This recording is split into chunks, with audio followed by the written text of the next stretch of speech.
सुप्रभात दोस्तों, मेरा नाम है दक्षा। आज मैं आपको हिंदी की कहानी बताने जा रहा हूँ जिस कहानी का नाम है ब्यूटी और बीस्ट। एक व्यापारी की 3 पुत्रियां थी।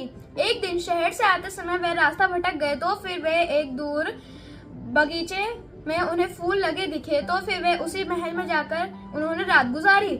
सुबह उठे तो फिर व्यापारी ने कुछ फूल तोड़ने का सोचा और फिर चलने के लिए सोचा। तभी वहाँ एक बीस्ट आ गया।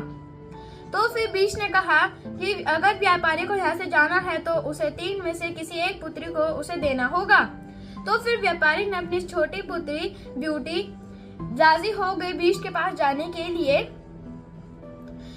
क्योंकि उसे बीस्ट से बिल्कुल भी डर नहीं लगता था और वह उसके साथ खुशी खुशी रह रही थी।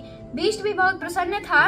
एक दिन ब्यूटी ने बीस्ट के सामने अपने पिता से मिलकर आने का प्रस्ताव रखा तो फिर बीस्ट ने उसे जाने दिया।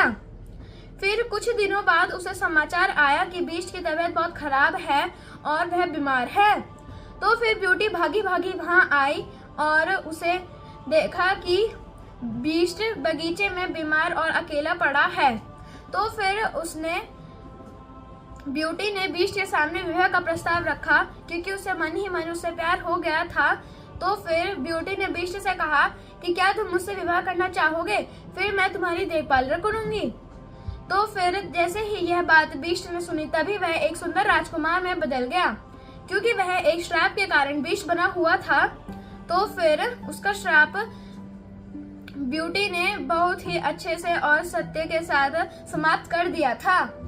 तो फिर बाद में उन दोनों ने विवाह किया और वे दोनों खुशी खुशी रहने लगे। तो इस कहानी के लिए इतना ही। मिलता है आपको जल्दी अगली कहानी में। तब तक के लिए धन्यवाद। आपका दिन शुभ रहे। मेरे चैनल को सब्सक्राइब करें और मेरे वीडियो को लाइक शेयर कमेंट करें। धन्यवाद।